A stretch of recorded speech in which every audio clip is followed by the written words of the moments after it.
أشهد أن لا إله إلا الله وحده لا شريك له وأشهد أن محمدا عبده ورسوله أما بعد فأعوذ بالله من الشيطان الرجيم بسم الله الرحمن الرحيم الحمد لله رب العالمين الرحمن الرحيم مالك يوم الدين إياك نعبد وإياك نستعين اهدنا الصراط المستقيم صراط الذين أنعمت عليهم غير المغضوب عليهم ولا الضالين.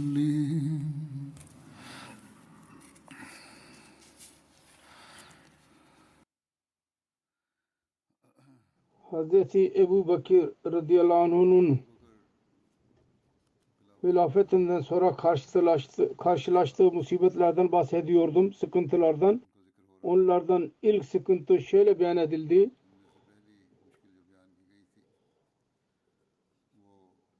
Hazreti Resulullah'ın ölümünün üzüntüsüydü. Her Müslüman onu duyuyordu. Hazreti Ebu Bekir radıyallahu anh daima çocukluk arkadaşıydı. Çok üzüntü içindeydi. Ayrıca onun bir yeri vardı. Vefa ve biyetin deriliğine girerek onun idrakına sahip idi. Başka birisi öyle bir idraka sahip değildi. Fakat o zaman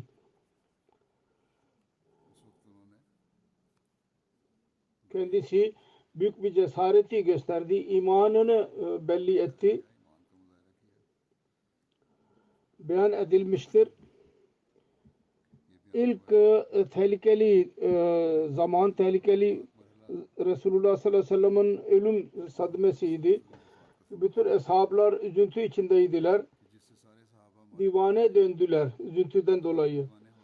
Ölümün birdenbire olan bu sadmeden hiç kimse sabır bulamıyordu. Resulullah sallallahu aleyhi ve sellem'in ayrılığını hiç kimse düşünemezdi. Resulullah sallallahu aleyhi ve sellem'in ölüm olayı o kadar şiddetli ve üzüntü vericiydi ki büyük ashablar bile üzüntüden dolayı akıllarını sanki kaçırdılar. Hazreti Ömer'in çok büyük kötü bir durumdaydı. Kılıcı eline aldı ve dedi ki eğer birisi Muhammed vefat etti derse ben onun kellesini uçuracağım. Ve bu öyle bir tepkiydi ki Müslüman bunu dinleyerek şüpheye girdiler. Acaba Resulullah sallallahu aleyhi ve sellem gerçekten vefat etti mi yoksa vefat etmedi mi?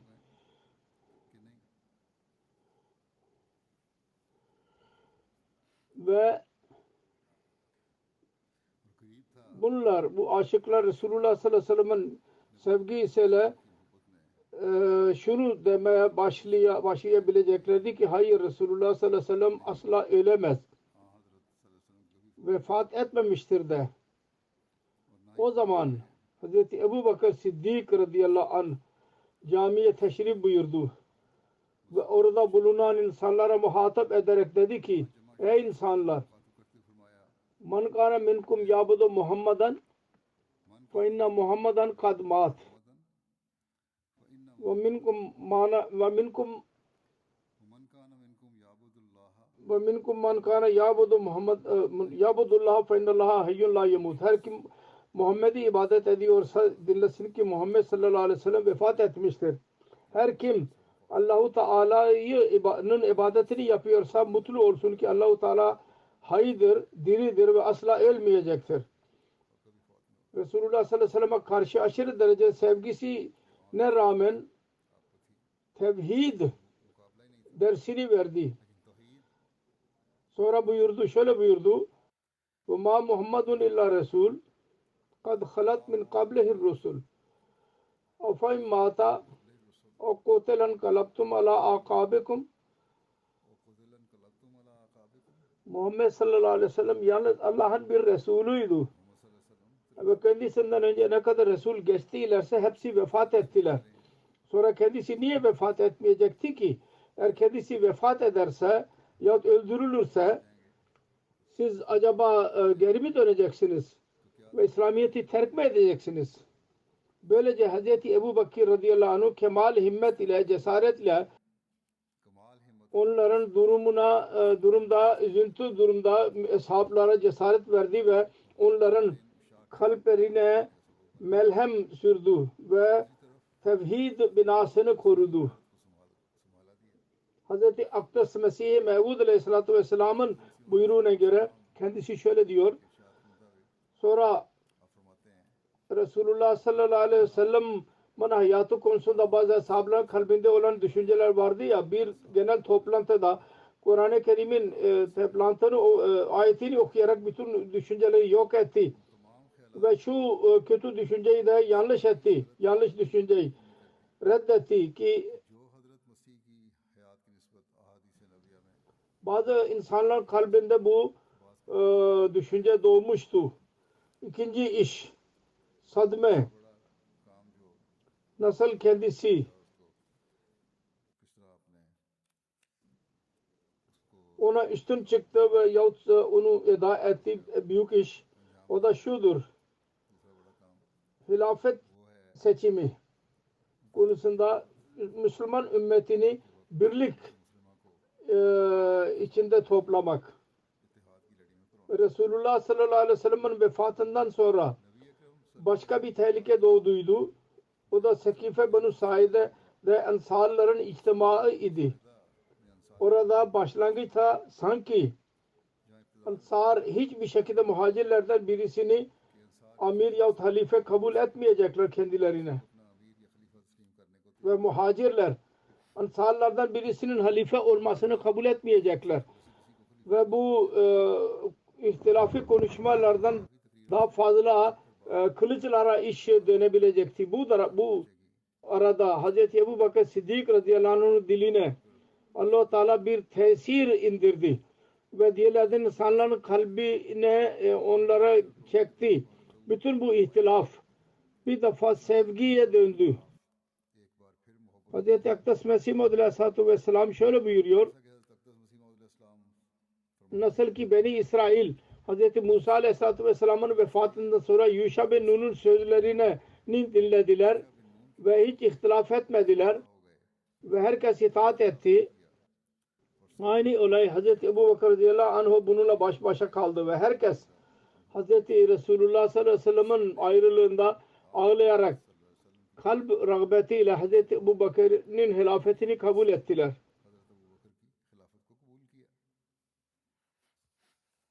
Üçüncü önemli konu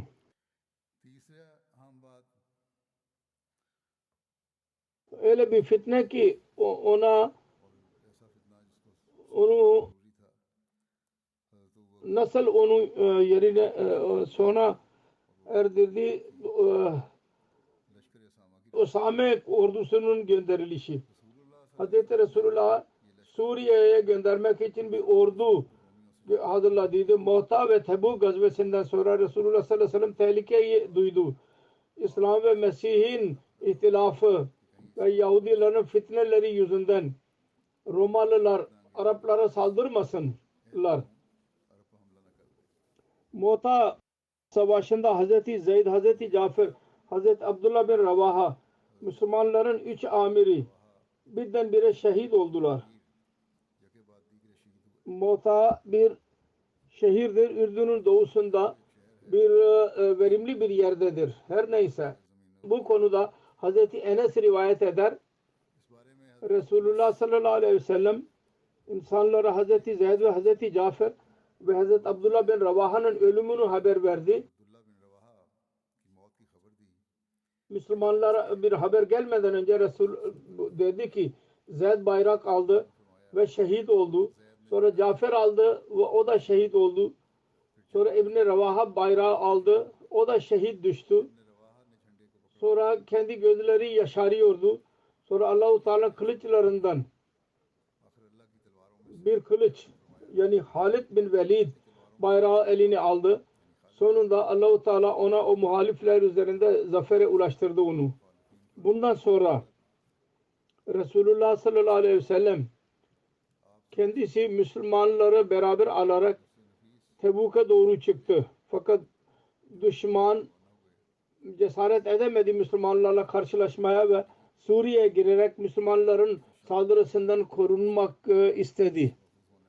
Bu gazveler konusunda Müslümanlar hakkında Romalıların iradeleri çok tehlikeli oldu ve onlar Arabistan'a saldırmaya hazırladılar. Onun için Resulullah sallallahu aleyhi ve sellem Usame'yi öncü olarak Suriye'ye göndermesini gideceğini emretti. Ve Mu'ta'daki ölülerin şehadeti, şehitlerin öcünü de alacaktı. Resulullah sallallahu aleyhi ve sellem ordusunun hazırlığı Resulullah'ın 2 gün önce tamamlandı. Cumartesi günü. Ve onun başlangıcı Resulullah'ın ölümünde olduydu.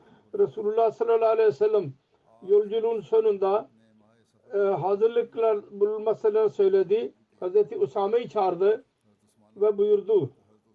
Kendi babanın şehadet yerine git ve ben o ordunun kumandanı seni yaptım. Başka bir rivayet vardır. Resulullah sallallahu aleyhi ve sellem buyurdu. Zırka ve Darun atlarla onları çiğne. Onlar öyledir ki onlar savaşmak istiyorlar. Sen onlarla savaş ve onları eziver. Balka Suriye'deki bir yerinin adıdır. Suriye ve Vadi'nin arasındadır.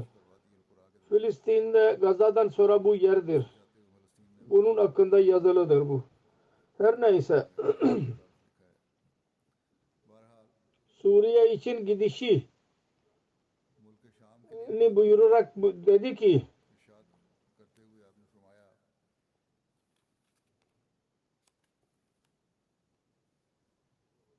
sabah olur olmaz sabah saldırıya geç. Ubna bir yerin adıdır ve hızlı bir şekilde yolculuk yap ki sen oraya ulaşasın haber olmadan. Allah-u Teala sana başarı verirse orada az kal ve kendinle birlikte yol gösterenleri götür ve casusları gönder.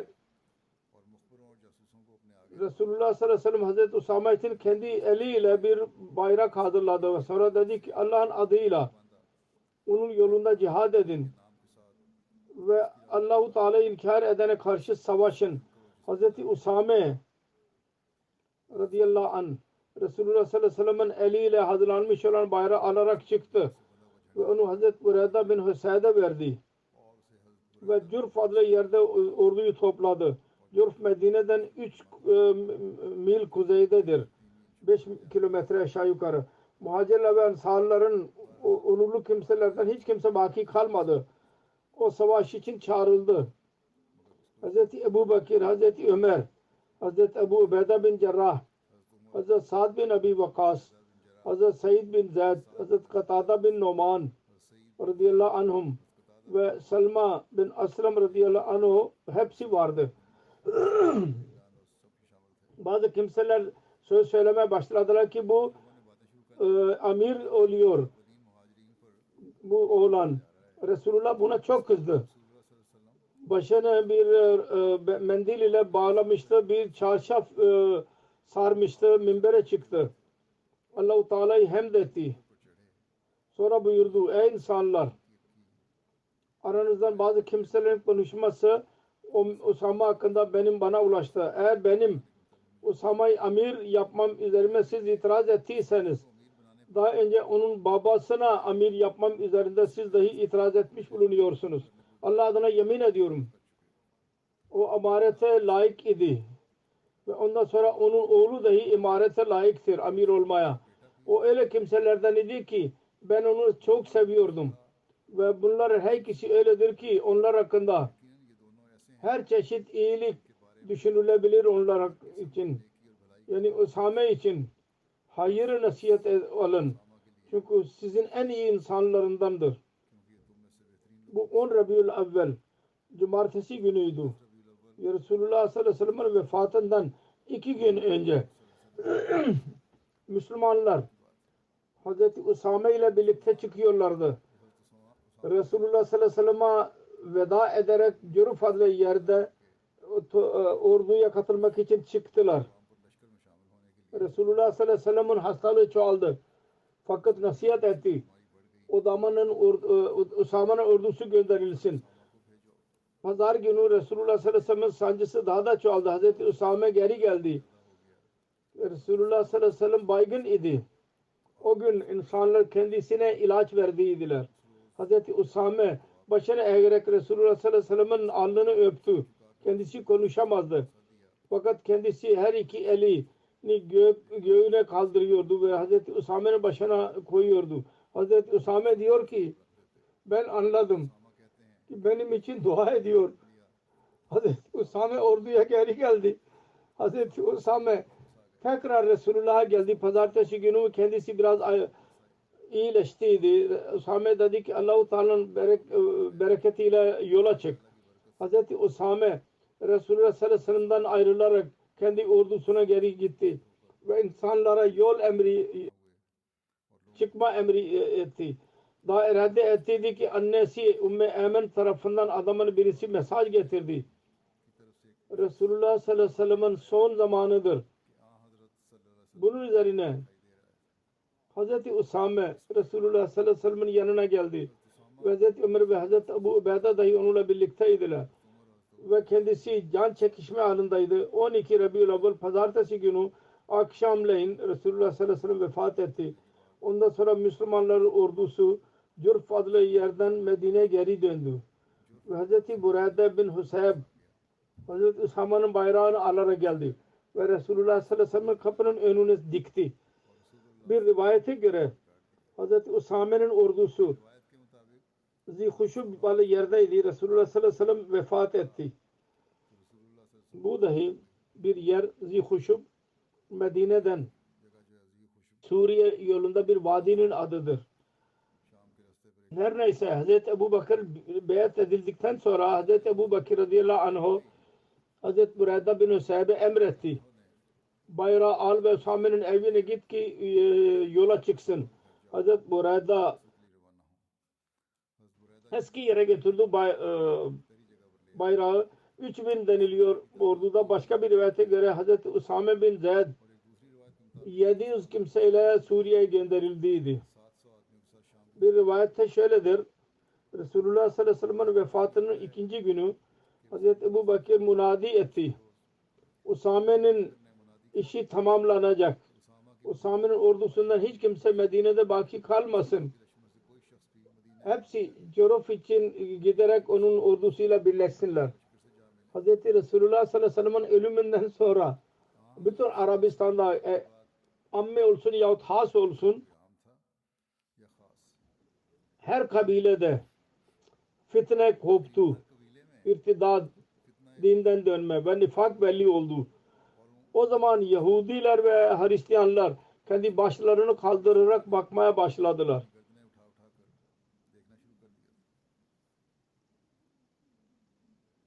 Resulullah sallallahu aleyhi ve sellem'in vefatı ve Müslümanların az sayısı ve düşmanların çokluğundan dolayı onların durumu yağmurda bulunan keçi ve koyunlar gibiydiler. Yani çaresiz ve yardımsız idiler. Bunun üzerine insanlar Ebu Bakir'e dediler ki bunlar yalnız Usame'nin ordusunun Müslümanlar ordusu diyorlar ve sizin gördüğünüz gibi Araplar size isyan ettiler. Onun için uygun değil ki siz Müslümanların bu cemaatini kendinizden ayırın. Usame'nin ordusunu gönderin. Bunun üzerine Hazreti Ebu Bakir dedi ki Allah adına yemin ediyorum elinde benim canım olan ben yakin olursam ki hayvanlar beni paramparça edecekler. Yine ben Usame'nin ordusu hakkında Resulullah sallallahu aleyhi ve sellem'in buyruğunu mutlaka yerine koyacağım. Yürürlüğe koyacağım. Başka bir rivayet vardır. Hazreti Ebu Bakir dedi ki ibadet edilecek Allah'ın adına yemin ediyorum Allah Resulullah'ın ezvacının köpekler çekerlerse yine ben ordu geri çağırmayacağım. Ve bu Resulullah sallallahu aleyhi ve sellem'in bağladığı ben bayrağı çekmeyeceğim. Hazreti Müslim diyor ki Resulullah sallallahu aleyhi ve sellem vefat etti.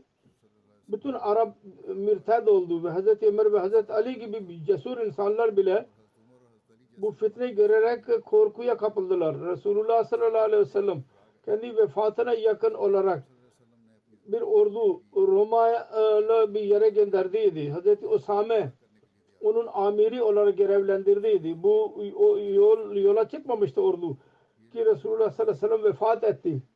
Ve kendi vefatı üzerine Araplar mürted oldular, eshablar düşündüler. Öyle isyan anında Usame'nin ordusu Roma'ya saldırmak için gönderilirse geride yalnız yaşlı kimseler, çocuklar ve kadınlar kalacaklardır. Ve Medine'nin korumasının bir malzemesi olmayacak. Teklif verdiler ki Hazreti Ebu Bakır'a gitsin, bir delege ve rica etsin. Bu orduyu isyanın durdurulmasına kadar buna mani olsun. Hazreti Ömer ve diğer büyük eshablar Hazreti Ebu Bakır'a gittiler ve ricada bulundular. Hazreti Ebu Bakır bunu dinledi ve öfkeli bir şekilde cevap vermedi. İstiyor musunuz? Resulullah sallallahu aleyhi ve sellem'in ölümünden sonra Ebu Kuhafe'nin oğlu ilk iş bu yapsın ki Resulullah sallallahu aleyhi ve sellem'in göndermeye emrettiği orduya mani olsun. Böyle dedik Allah adına yemin ediyorum. Eğer düşmanın orduları Medine'ye girerlerse ve köpekle Müslüman bayanların naaşlarını çekerlerse yine benim orduya mani olmayacağım. Resulullah sallallahu aleyhi ve sellem onu göndermesini emrettiydi. Gitmesini. Bu cesaret Hazreti Ebu Bakır'da bu yüzden oldu. Allah Teala buyurdu. Muhammedur Resulullah vellezine ma'ahu eşiddâ'u alel kuffâre. Nasıl Muhammed Resulullah sallallahu aleyhi ve sellem'in talimatı neticesinde kendisi inananlara eşiddâ'u alel kuffâre misdak oldular. Hz. Akdes Mesih Maud aleyhissalatu vesselam Usama'nın ordusunun yola çıkması konusunda Sirr-ı Hilafe'de şöyle beyan ediyor. İbn-i Asir kendi tarihinde yazdı. Hz. Resulullah sallallahu aleyhi ve sellem vefat etti ve vefatının ölümü Mekke ve oradaki valisi Attab bin Asir'e ulaştı. Attab gizlendi ve Mekke sarsıldı ve onun insanları mürted olabilirlerdi. Ve daha fazla yalıdır ki Araplar mürted oldular. Her kabileden ammeler ve haslar her kabileden mürted oldular. Ve nifak belli oldu. Ve Yahudiler ve Hristiyanlar başlarını kaldırarak görmeye başladılar. Ve Müslümanların peygamberlerin vefatından sonra ve azlıkları yüzünden öyle bir duruma girdiler ki nasıl ki yağmurda keçi ve koyunlar geceleyin onların durumu oluyor. Bunun üzerine Hazreti Ebu Bakır insanlar dediler ki bunlar yani Usame'nin ordusunun Müslümanların ordusu diyorlar ve görüyorsunuz Araplar kendinize isyan ettiniz. Onun için uygun değil. Siz Müslümanların bu cemaatini buradan ayırın. Hazreti Ebu Bakır buyurdu ki Allah adına yemin ediyorum eğer ben kesin bilirsem ki hayvanlar beni paramparça edecekler yine ben Resulullah sallallahu aleyhi ve sellem'in buyruğuna göre Usame'nin ordusunu mutlaka göndereceğim. Resulullah sallallahu aleyhi ve sellem'in verdiği kararı ben ortadan kaldıramam. Kısacası Resulullah sallallahu aleyhi ve sellem'in buyruğunu kama hakkuhu yürürlüğe koydu ve nafiz etti. Ve eshablar Hazreti Usame'nin ordusundaydılar. Onlara geri orduya gitmelerini emretti. Buyurdu ki her Usame'nin ordusunda bulunan her kimse ve onun Resulullah sallallahu aleyhi ve sellem'in katılmasını emrettiydi. Asla geri kalmasın ve ben onu geri kalmasına izin dahi vermeyeceğim. İster yayan gitmesine mecbur olsun, mutlaka geri gidecek. Hiçbir kimse geri kalmadı. Her neyse ordu tekrar hazırlandı. Bazı ashablar duruma göre yine fikir verdiler. En azından buna mani olalım. Bir rivayete göre Hazreti Usame Hazreti Ömer'e dedi, siz Hazreti Ebu Bakır'a giderek ona söyleyin orduyu kaldırsın gitmesini ki biz mürtedler aleyhinde savaşalım ve halife ve Resulullah'ın zevcelerini koruyalım. Hazreti Ömer'e şunu dahi söylediler bazı ashablar, Resulullah sallallahu aleyhi ve sellem Hazreti Ebu Bakır Allah'ın halifesi eğer mutlaka göndereceğim derse bizden şunu fikir ona verin ve talep edin kendisinden. Öyle birisini kumandan yapsın ki yaş bakımından Usame'den daha büyük olsun. Hazreti Ömer Hazreti Usame'nin söylemesi üzerine Hazreti Ebu Bakır'ın hizmetine geldi ve ona söyledi.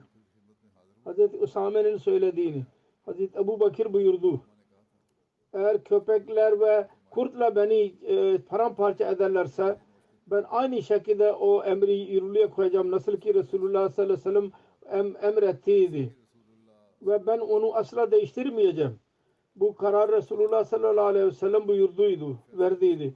Eğer bu şehirlerde benim dışımda bir kimse dahi baki kalmasa yine de ben bu kararı yürürlüğe koyacağım. Sonra Hazreti Ömer dedi ki Ansar öyle birisini Usame'den daha büyük birisinin amir olmasını istiyorlar. Ebu Bakır ayağa kalktı. Yerde oturuyordu. Hazreti Ömer'in sakalından tuttu ve dedi ki ey İbn-i Hattab senin annen seni kaybetsin. Resulullah sallallahu aleyhi ve sellem onu amir dedi ve sen diyorsun ki ben onu amaretten uzaklaştırayım. Hazreti Ömer insanlara geri geldi. Dediler ki ne oldu? Hazreti Ömer dedi ki gidin sizin anneleriniz sizi kaybetsinler. Yani üzüldü. Bugün sizin yüzünden Resulullah sallallahu aleyhi ve sellem'in halifesi tarafından ben bir azar gördüm. Benim sözlerimi kötü gördü. Hazreti Ebu Bakır'ın emrine göre Usame'nin ordusu Curf adlı yerde birleşti, toplandı. Hazreti Ebu Bakır kendisi oraya gitti. Oraya giderek kontrol etti ve ona sıraya koydu. Yol İsra'nın manzarası çok hayret vericiydi. O zaman Hazreti Usame at üzerindeydi ve Hazreti Ebu Bakır ayaktaydı. Arz etti ki ya Resulullah ya siz ben ineyim yahut siz de ata binin. Hazreti Ebu Bakır dedi ki Allah adına yemin ediyorum sen yere inmeyeceksin ve ben de ata binmeyeceğim. Benim neyim var? Her iki ayağımı bir saat için ben onları toz ile tozlandırmayayım. Savaş için birisi bir adım ettiği zaman 700 hayır kendisine yazılır ve 700 derece yükseklik verilir kendisine. Ve 700 pislikleri, kötülükleri yok edilir.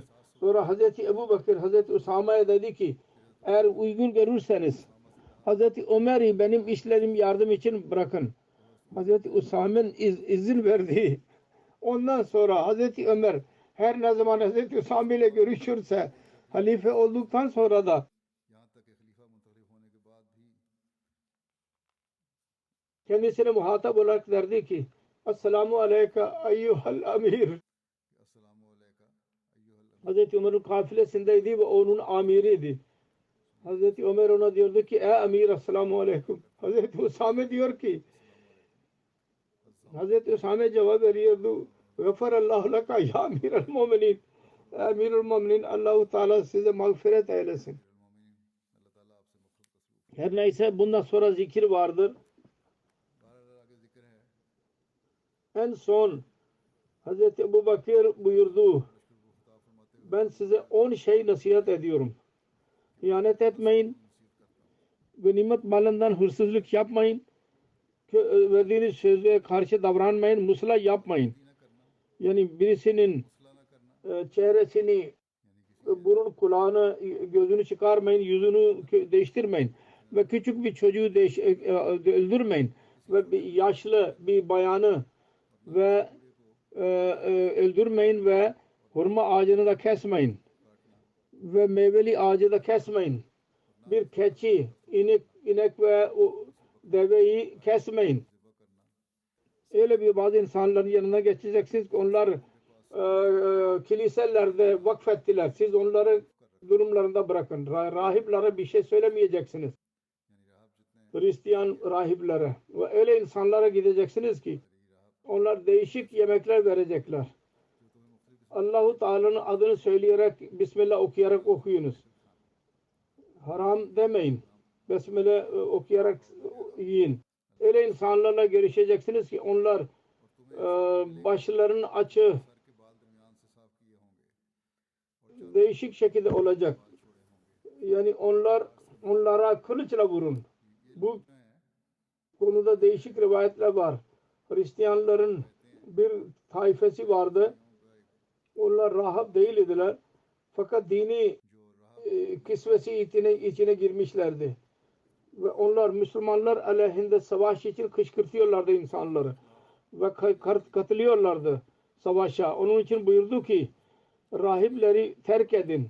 Onlar bir şey yapmayın. Onlarla savaşmayın. Fakat öyle kimseler ve onların arkasında olanlara mutlaka savaşacaksınız. Çünkü onlar savaşan kimselerdi ve savaş için kışkırtıyorlar. Dedi ki Allah adına ile yola çıkın. Allah-u Teala her yaradan ve hastalıktan ve taundan sizi korusun. Vebadan. Sonra Hz. Ebu Bakir Usame'ye buyurdu. Resulullah sallallahu aleyhi ve sellem ne yapmanı emrettiyse hepsini yap. Resulullah sallallahu aleyhi ve sellem'in buyruklarının yerine getirmek için asla bir eksiklik yapma. Hz. Ebu Bakir Hz. Ömer ile birlikte alarak Medine'ye geri döndü. Hz. Ebu Bakir Usama bin Zeyd'in ordusunu Rabi'ül Evvel 11 Hicri'nin son günlerinde yola gönderdi.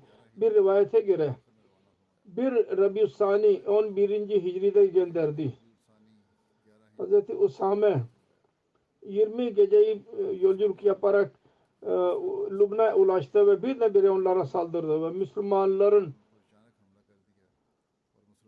ya Mansur Ahmet idi onların şiarı. Ya Mansur öldür. Her kim karşı çıkarsa onu öldür. Karşı geleni öldürdü. Ve kime ele geçirdilerse onu esir yaptılar. Hz. Usame onların sahalarında kendi atlılarını dolaştırdı. O gün ne kadar ganimet malı eline geçtiyse onu korudu. Hz. Usame babasının Sabah adlı atı üzerindeydi. Ve saldırarak babasının katilini dahi öldürdü. Akşam oldu Hz. Usame insanlara yol emri etti ve hızla çıktı.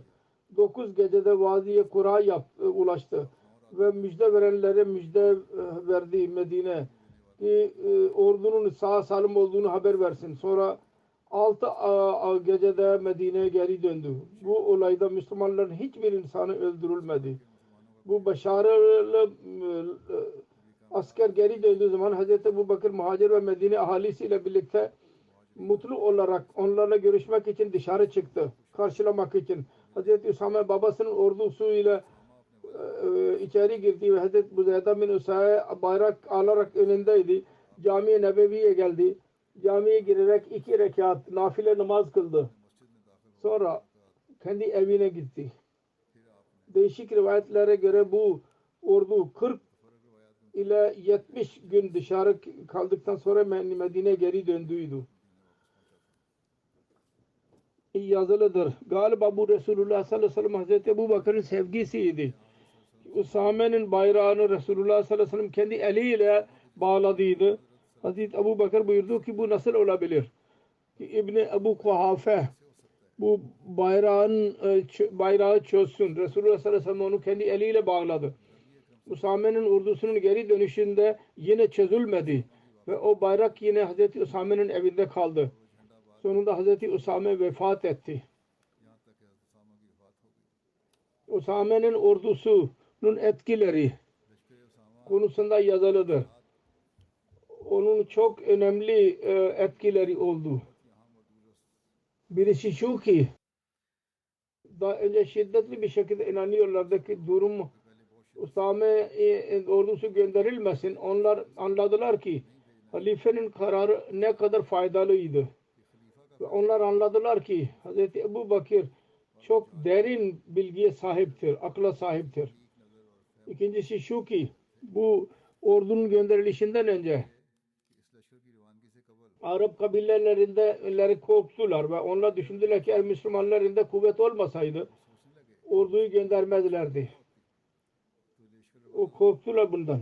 Üçüncüsü şu ki Arap'ın sınırları üzerinde dış kuvvetliler, Romalılar üzerinde onlar Müslümanlardan korktular. Romalılar dediler ki bunlar ne insanlardır? Bir taraftan peygamberleri vefat ediyor. Yine de onlar bizim ülkeye saldırıyorlar. Meşhur İngiliz müsteşrik Thomas Walker Usame'nin ordusu hakkında şöyle yazıyor. Tercümesi şöyledir. Muhammed sallallahu aleyhi ve sellem'in vefatından sonra Ebu Bakır Usame ordusunu gönderdi. Suriye'ye gönderme Resulullah sallallahu aleyhi ve sellem emrettiydi, azmettiydi.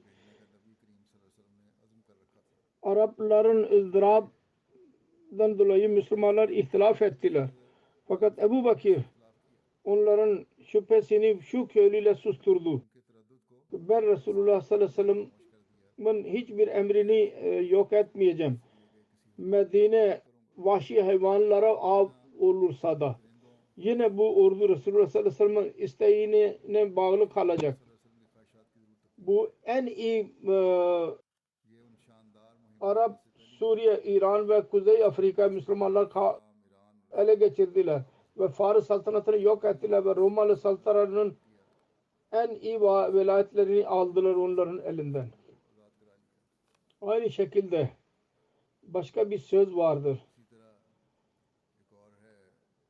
Onun zikri şöyledir. Encyclopedia of İslam'da Usame'nin hakkında Hazreti yeni seçilen halife Ebu Bakır emretti. Usame'nin ordusu Resulullah sallallahu aleyhi ve sellem arzusunun tekmili için mutlaka gidecek. Tabii ki kabilelerde isyan vardı. Usame Suriye'ye Balka adlı yere vardı. Orada Zeyd öldürüldüydü. Usame Ubna'nın şehrine saldırdı. Onun fethi ile Medine ahalisi çok korku içindeydiler. Onlar mutlu oldular.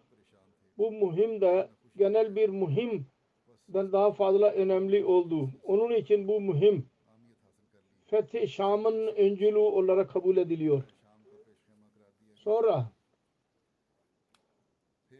başka bir meydan okumasına baş başa kaldı Hz. Ebu Bakır. O da zekatı vermeyen ve mürted olanlar.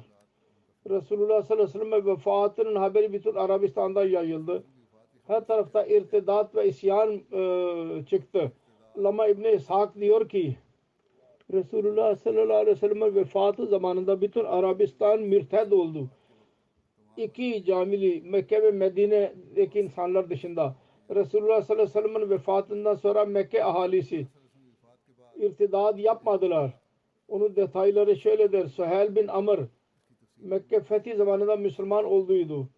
Bedir gazvesinde kafir olarak Müslümanlara esir düştü. Kendi iz koydular dudaklarında. Hazreti Ömer dedi ki Ya Resulallah bunun önceki ilk dişi çıkartın. Burada bu iz koymuştur. Resulullah sallallahu aleyhi ve sellem elinde mutlaka konuşacak. Asla konuşamayacak. Resulullah sallallahu aleyhi ve sellem dedi ki ey Ömer onu bırak. Yakındır. Öyle bir yerde dursun ki sen onu methedesin. Hazreti Ömer ceza verdirmek istiyordu. Resulullah sallallahu aleyhi ve sellem dedi ki hayır bir şey yapmayacağız. Bir zamanı gelecek ki öyle bir durumda olacak ve öyle şeyler söyleyecek ki siz edeceksiniz. Her neyse o diyor ki bu makam o zaman geldi ki Resulullah sallallahu aleyhi ve sellem'in vefatı oldu. Mekkeliler sarsıldılar. Hazreti Atab bin Asid Amevi Resulullah sallallahu tarafından Mekke ahalisi üzerinde amir idi. O da gizlendi. O zaman Hazreti Süheyl bin Amr konuşarak ayağa kalktı ve dedi ki ey Kureyş'in taifesi, sonunda Müslüman olarak ilk olarak mürted olanlar olmayın. Allah adına yemin ediyorum bu din yayılacak. Nasıl ki güneş ve ay yayılıyor ve batıyor. Aynı şekilde Süheyl çok uzun konuşma yaptı. Bu konuşmada Mekkelilerin kalbi üzerinde etki yaptı ve onlar durdular. Hazreti Atab radıyallahu anh'u dahi çağrıldı ve gizlendi ve Kureyş Müslüman olarak kaldılar. Mürted olanlar, onların değişik kısımları vardı. Onun zikrini yaparken Hazreti Ebu Bakır siretini yazan birisi yazmıştır. İftidadın değişik şekilleri oldu. Bazı kimseler İslamiyet'i tamamen terk ettiler ve putperest oldular. Bazı kimseler nebuvvet iddiasında bulundular. Bazı kimseler İslamiyet'i kabul ettiler. Namazı dahi kıldılar. Fakat zekat vermeyeceklerini söylediler. Bazı kimseler Resulullah'ın vefatına mutlu oldular ve cahili işlerine girdiler. Bazı kimseler hayret ve tereddüt içine girdiler. Ve beklediler ki kim üstün çıkacak. Bütün bu durumların izahatı, siret ve fikir bilgileri onu yaptılar. Ama Hattabi diyor ki mürtedler iki çeşitlidirler. Birisi öyle ki dinden mürted oldular. Milleti bıraktılar ve küfüre geri gittiler. Bu fırkanın iki taifesi vardı. Birisi öyleydi ki Müselma, Kezzab ve Asved-i Ansi'ye inandılar. Onların nebüvvetini tasdik ettiler. Ve Resulullah sallallahu aleyhi ve sellem'in peygamberliğini inkar ettiler. Diğer taife öyleydiler ki Müslümanlardan mürted oldular. Şer'i buzurlarına inkar ettiler. Ve cahiliyete döndüler. Mürtedlerin ikinci kısmı öyle kimselerin idi ki namaz ve zekat arasında ayrım yaptılar. Namazı terk ettiler. Zekatın farz oluşunu, halife vereceğini inkar ettiler. Bu zekatı mani olanlardan öyle bir kimseler vardı ki zekat vermek istiyorlardı fakat onların liderleri mani oldular. Mürtedlerin bu değişik Kazi İyaz'ın kısmı var. Üç kısım beyan etmiştir. Birisi putperest oldular. İkincisi Selma bin Kaza ve Asved-i Ansi'ye tabi oldular. Her ikisi peygamberlik iddiasındaydılar. Üçüncüsü Müslüman olarak kaldılar. Fakat zekatı inkar ettiler. Bu tevhile Resulullah sallallahu aleyhi ve sellem farz olduğunu beyan ettiydi. Ona kadar sınırlıydı dediler. Sonra Doktor Abdurrahman adlı birisi var. O diyor ki mürtedlerin dört kısmıdır. Birisi öyle ki putperest oldular. İkincisi öyle ki yanlı peygamber iddiasında bulunan Asved Ansi, Müslüman Kazab ve Secah'ya tabi oldular. Üçüncüsü öyle ki zekat vücubunu inkar ettiler. Dördüncüsü öyle ki zekat vücubunu inkar etmediler. Fakat Ebu Bakir'e radıyallahu anh'a vermeyeceklerini söylediler zekat. O kabileler zekat vermeyenlerde Medine'deki yakın kabileler Asab ve Subyan ve onların yakın kabileleri Banu Kinane ve Atfan ve Huzara vardı. Havazın ile mütereddit idiler. Zekat vermeyeceklerini söylediydiler. Zekat vermeyenler konusunda Hazreti Ebu Bakır Eshab-ı istişare etti. Zikri vardır. Hazreti Ebu Bakır kibar eshabları topladı ki zekatı vermeyenler, inkar edenler konusunda fikir itaatinde bulunsun. Onlar savaşıyorlar. Hazreti Ömer bin Hattab kendisini Müslüman diyordu fakat zekat Hazreti Ömer bin Hattab onların fikri şöyleydi ki Allah ve Resul'e inananlara asla savaşmayacağız. Onları birlikte alarak mürtedlere karşı savaşmalıyız. Bazı kimseler şu fikire muhalif idiler. Fakat onların sayısı çok az idi. Bir rivayete göre Eshablar Hazreti Ebu Bakır'a fikir verdiler. Zekata vermeyenleri terk edin ve onların kalplerini telif edin ki iman girsin kalplerine. Daha sonra onlardan zekat alınsın. Hazreti Ebu Bakır bunu kabul etmedi ve inkar etti. Hazreti Ebu Bakır'ın fikri şuydu: zekat vermeyenlere savaş yaparak zorla onlardan zekat alacağız.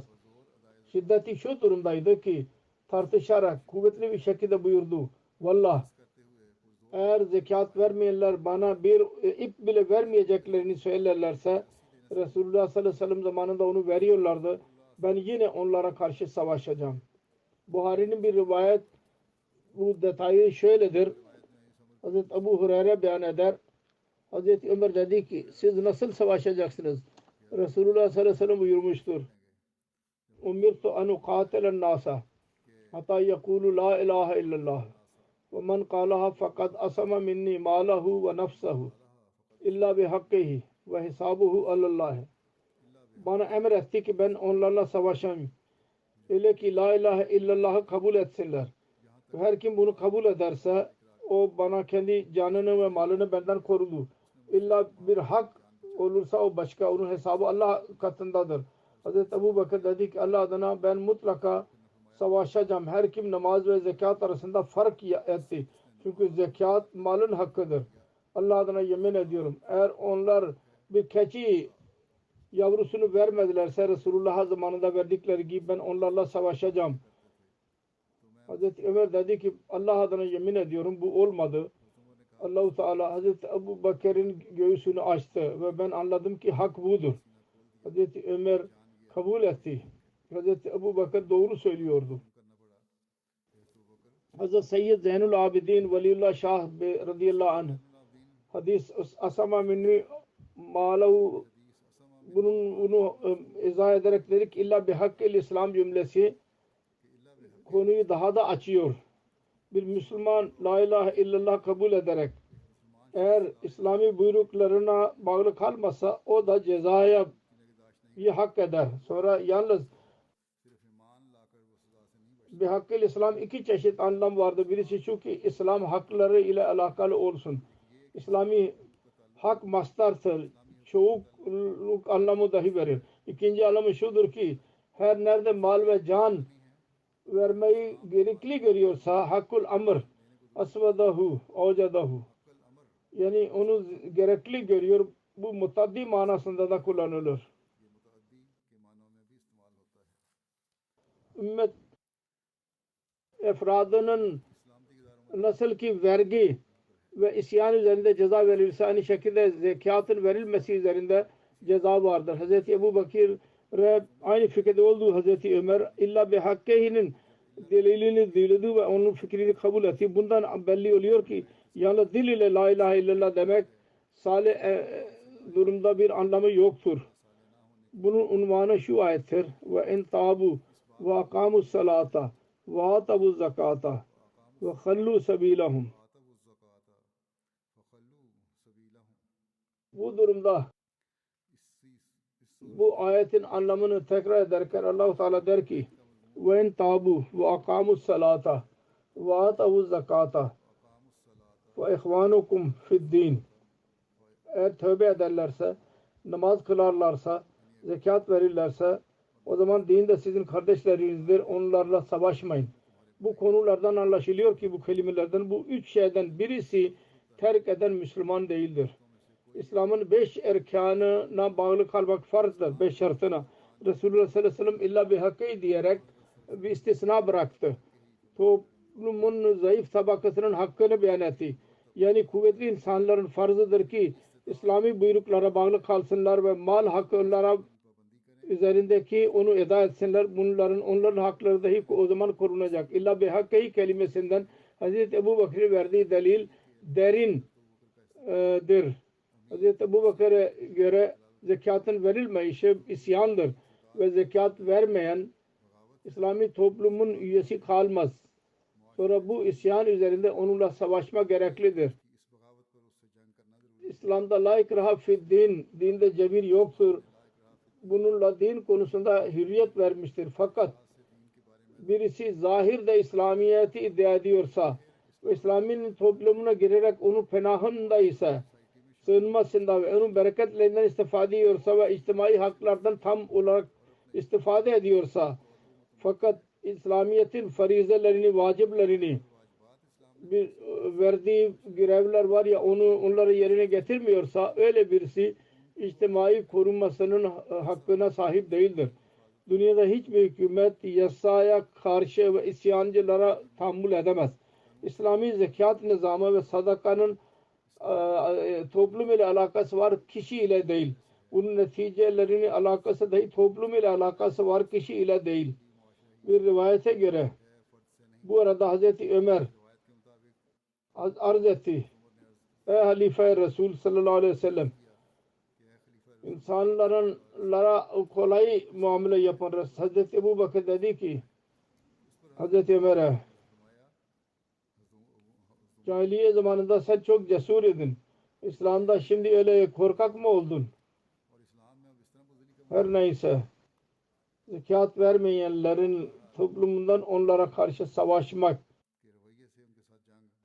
ve onun neticeleri ne oldu, bu konuda inşallah gelecekte dahi beyan edeceğim. Bugün yine dünyanın bugünkü durumdan hakkında bir şey söylemek istiyorum. Dua edin. Allah-u Teala her iki tarafın hükümetlerine akıl versin, fikir versin ve insanların kanunu akıtmaktan vazgeçsinler. Ayrıca bu savaş bize, Müslümanlara bir ders veriyor. Ders almalıyız. Nasıl bunlar birleştiler? Fakat Müslümanlar bir kelimeye şehadet okumalarına rağmen asla birleşmiyorlar. Bir ülke berbat oldu. Irak, Suriye, Yemen berbat oluyor ve yabancılardan berbat ettiriyorlar ve kendileri birleşmiyorlar. Birleşeceklerine en azından birlik dersini alsınlar. Allah-u Teala Müslüman kavmine dahi merhamet eylesin. Müslümanlara dahi rahmet eylesin. Ümmeti Müslüme'ye merhamet eylesin.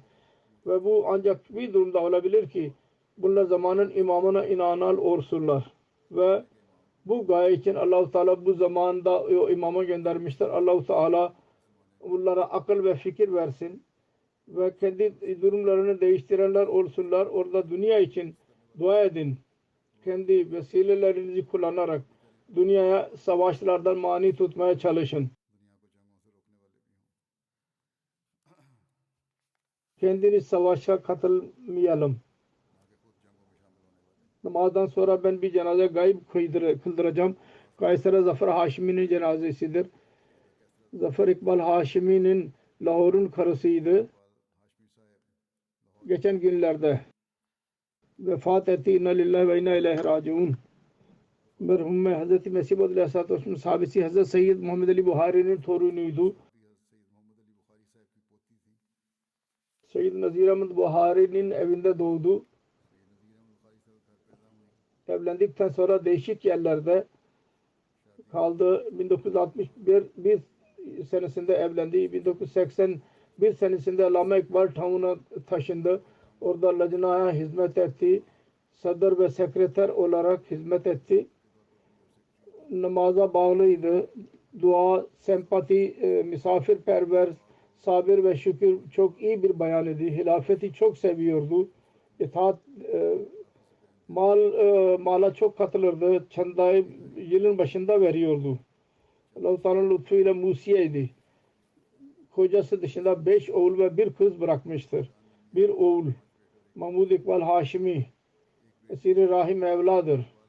Bugünlerde kamp cezaevindedir Lahor'da. Cezadan çıkmasına izin verilmedi. Fakat o kadar kolaylık gösterdiler ki onun ölümünü götürerek gösterdiler. Muhammediler aleyhinde İslami şiarın kullanışı suçlamasıyla o kadar büyük cezalar veriliyor ki cenaze kılmak için bize cezaevinden çıkıyor. Halbuki büyük katillerin dışarı çıkmasına izin veriliyor. Her neyse Allah-u Teala bu ülke yöneticilerine dahi merhamet eylesin. Mahmud İkbal ve onun 3 dostu aleyhinde Haziran 2009 senesinde 19 senesinde duruşma açıldı. Sonra 2021 senesinde önce çıkarıldılar, yine tekrar yakalandılar. Allah-u Teala onların serbest bırakılmasını dahi sağlasın. Merhumunun bir torunu Asım İkbal Haşmi burada İngiltere'de murabbidir. Allah-u Teala ona dahi nenesinin iyiliklerini cari tutmasını, merhume mağfiret eylesin Allah-u Teala.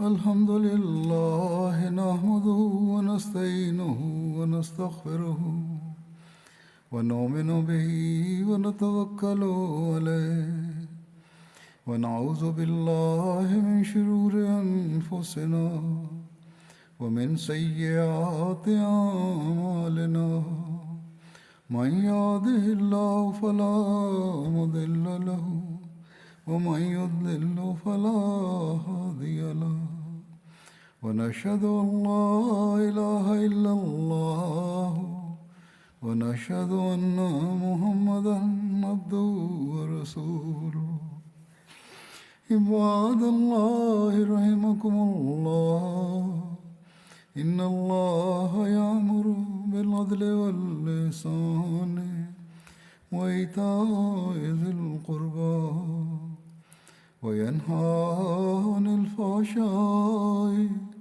والمنكر والبغي يعظكم لعلكم تذكرون اذكروا الله يذكركم وادعوه يستجب لكم ولذكر الله أكبر